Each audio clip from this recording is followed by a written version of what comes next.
ಬೆಂಗಳೂರು ನಗರದ ಮತ್ತಿಕೆರೆಯ ರಾಯಲ್ ಕಾಲೇಜಿನ NCC, NSS ಮತ್ತು ಪೊಲೀಸ್ ಮಾರ್ಷಲ್ ಸಂಘಟನೆಯಲ್ಲಿ ವ್ಯಸನ ಮುಕ್ತ ಸಮಾಜ ಹಾಗೂ ಸ್ವಚ್ಛ ಪರಿಸರದ ಆಶಯದಲ್ಲಿ ಸಂಕಲ್ಪ ಎಂಬ ಸಾಮಾಜಿಕ ಜಾಗೃತಿ ಅಭಿಯಾನವನ್ನು ಯಶವಂತಪುರ ಪೊಲೀಸ್ ಠಾಣೆಯಲ್ಲಿ ಉದ್ಘಾಟನೆ ಮಾಡಲಾಯಿತು.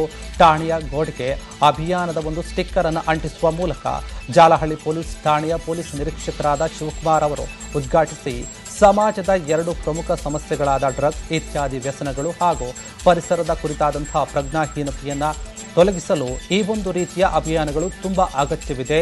ರಾಯಲ್ ಕಾಲೇಜಿನ ಈ ಜಾಗೃತಿ ಅಭಿಯಾನ ಸಮಾಜಕ್ಕೊಂದು ಮಾದರಿ ಅಂತ ಹೇಳಿದರು. ಇನ್ನು ಈ ಅಭಿಯಾನವು ಮುಂದಿನ 1 ತಿಂಗಳ ಕಾಲ ನಡೀತಾ ಇದ್ದು ಒಂದು ಸ್ವಾತಂತ್ರ್ಯೋತ್ಸವದ ದಿನದಂದು ಮಹಾ ಸಮರ್ಪಣೆಗೊಳ್ಳಲಿದೆ. ಮತ್ತಿಕೆರೆ ವ್ಯಾಪ್ತಿಯ ಸುಮಾರು 10,000 ಮನೆಗಳಿಗೆ ರಾಯಲ್ ಕಾಲೇಜಿನ ವಿದ್ಯಾರ್ಥಿಗಳು ಹೋಗಿ ಜಾಗೃತಿಯನ್ನು ಮೂಡಿಸಲಿದ್ದಾರೆ. ಈ ಸಂದರ್ಭದಲ್ಲಿ ಯಶವಂತಪುರ ಠಾಣೆಯ ಪೊಲೀಸ್ ಅಧಿಕಾರಿಗಳಾದಂತಹ ಈರಣ್ಣ ನನಗಜಿ, ರುದ್ರೇಶ್ ಕೆಬಿ, ವೆಂಕಟಸ್ವಾಮಿ ಹಾಗೂ ರಾಯಲ್ ವಿದ್ಯಾಸಂಸ್ಥೆಯ ಪ್ರಮುಖರಾದ doctor Devaraj BK, doctor Lakshmish Hegde, ಇನ್ನು ಸುಜಾತ ದೇವರಾಜ್ ಸೇರಿದಂತೆ ಹಲವರು ಉಪಸ್ಥಿತರಿದ್ದರು.